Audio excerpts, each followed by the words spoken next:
Students, कैसी चल रही है तैयारी? कमेंट बॉक्स पे लिख करके बताइए। कोई परेशानी है या कुछ भी तो वो भी बताइए।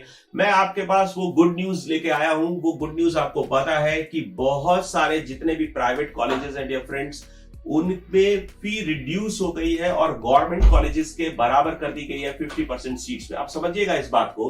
हालांकि ये बात काफी पुरानी हो गई, आपको पता होगा, लेकिन बहुत सारे डाउट्स हैं इस न्यूज से रिलेटेड। बहुत सारे डाउट्स हैं डियर स्टूडेंट्स, उनको क्लियर करने आया हूं, ना कि ये न्यूज सुनाने आया हूं। तो आप जरूर इस वीडियो को लास्ट तक देखिए। अगर आपने ये चैनल अभी तक सब्सक्राइब नहीं किया है तो सब्सक्राइब करिए, क्योंकि अब अपन एग्जामिनेशन के बिल्कुल करीब पहुंच रहे हैं। बहुत सारे वीडियोस में लेके आने वाला हूं जिसमें एग्जामिनेशन स्ट्रैटेजी की बात करेंगे, और बहुत जल्द ऐसी चीजें मैं लेके आ रहा हूं नीट और जेई स्टूडेंट्स के लिए जो आपको बहुत फायदा पहुंचाएंगी। और आप मुझे भी थैंक यू बोलेंगे और अपने उस दोस्त को भी थैंक यू बोलेंगे जिसने आपको ये वीडियो शेयर किया होगा।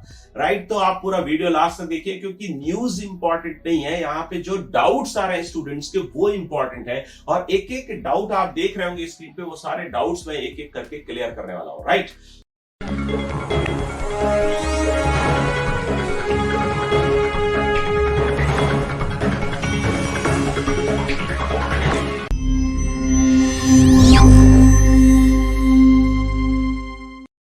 अपन ठीक है, सबसे पहले न्यूज की बात करते हैं। न्यूज क्या है कि 50% सीट्स प्राइवेट कॉलेजेस में होंगी गवर्नमेंट इस कॉलेजेस के फीस के बराबर। उनका फीस को रिड्यूस करके गवर्नमेंट कॉलेजेस के, तो इससे फायदा क्या हुआ? 50% सीट्स बढ़ गए।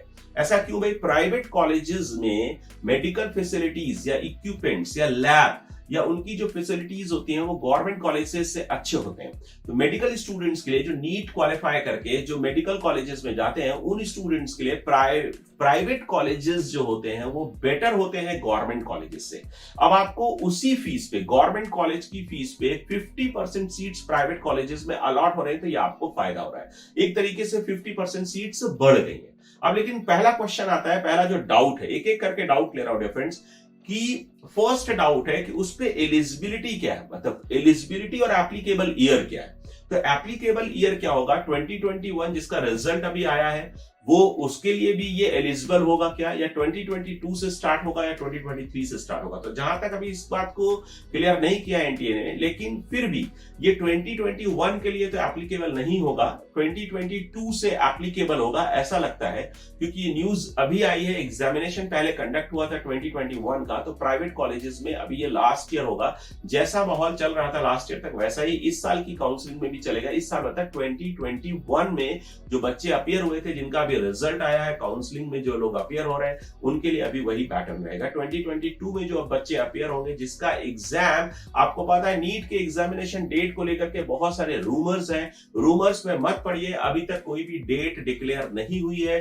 अगस्त में एग्जाम होने के चांस हैं। और मैं तो ये चाहता हूं कि आप लोग अगर मेरे साथ जुड़े और इस वीडियो को अगर वायरल कर दें, तो मैं एक मुहिम चलाना चाहता हूं। जेई की तरह नीट भी 2 अटेम्प्ट्स होने चाहिए। जेई की तरह नीट में भी 2 अटेम्प्ट्स होने चाहिए। कितने बच्चों को ऐसा लगता है कि जो मैं कह रहा हूं वो सही है? कमेंट बॉक्स पे लिखिए और मुझे सपोर्ट करिए। तो अपन एक मूवमेंट चलाते हैं, गवर्नमेंट से रिक्वेस्ट करते हैं कि जेई की तरह नीट के भी 2 अटेम्प्ट्स हो रहे। 2 अटेम्प्ट्स होने से बहुत फायदा होता है, एक बार एक इंप्रूवमेंट करने का चांस मिल जाता है। राइट, तो एप्लीकेबल ईयर मैंने डिस्कस कर दिया। एलिजिबिलिटी क्या है? अब देखो समझिएगा, प्राइवेट कॉलेजेस में अगर किसी प्राइवेट कॉलेज में 100 सीट्स है, 100 सीट्स है, उसमें 50% गवर्नमेंट सीट्स हैं और 50% उसके मैनेजमेंट की सीट्स है, जिसको आप पेड सीट्स बोलते हैं या डोनेशन वाली सीट्स बोलते हैं। तो 50% जो पेड सीट्स हैं उसमें कोई चेंजेस नहीं होंगे। जो गवर्नमेंट सीट्स हैं उसकी फीस जो है उस प्राइवेट कॉलेज में गवर्नमेंट कॉलेजेस की जो फीस है उसके बराबर कर दी जाएगी, तो वो गवर्नमेंट कॉलेजेस वाली फीस की सीट्स हो जाएंगी। राइट, तो अब ये जो सीट्स है ये किससे फिल होंगी? ये डाउट आ रहा है कि ऑल इंडिया रैंक से फिल होंगी या उसी स्टेट के बच्चों को चांस मिलेगा? तो उसी स्टेट के बच्चों को चांस मिलेगा, क्योंकि ये जो प्राइवेट कॉलेजेस हैं, जैसे तमिलनाडु में कोई प्राइवेट कॉलेज है, तो उसकी जो 50% सीट्स हैं वो उस तमिलनाडु स्टेट के बच्चों के लिए फिक्स्ड है।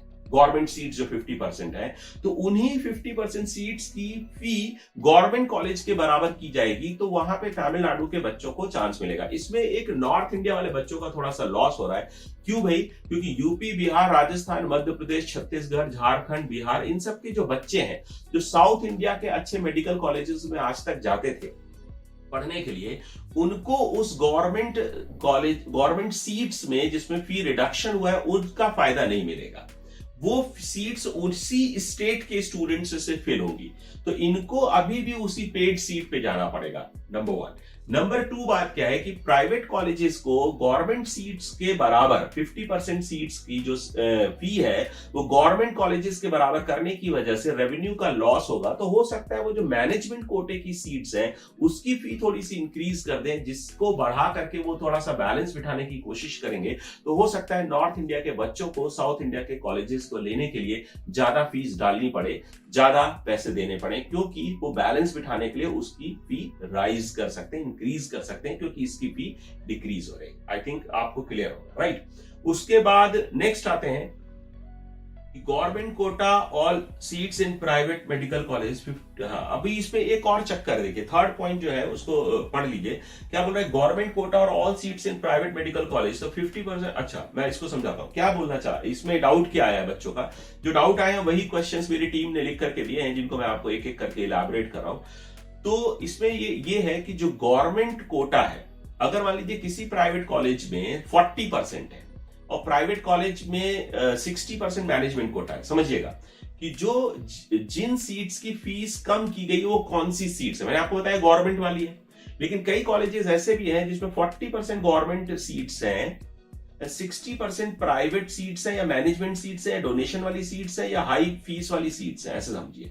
ठीक है, तो ये 60% में से 10% सीट्स की फीस उनको कम करनी पड़ेगी और 40% यहां से आएगा। ओवरऑल 50% सीट्स की फीस कम करनी पड़ेगी हर प्राइवेट कॉलेज को, राइट? तो अगर किसी प्राइवेट कॉलेज में मान लीजिए 20% सीट्स ही सिर्फ गवर्नमेंट की हैं, तो उनको पेड सीट से, डोनेशन वाली सीट से 30% का कंट्रीब्यूशन करके 50% सीट्स की फी रिड्यूस करके उसी फीस पे जिस पे गवर्नमेंट कॉलेजेस मिल रहे हैं उस पर्टिकुलर स्टेट के उसी फीस पे स्टूडेंट्स को एडमिशन देगा, राइट?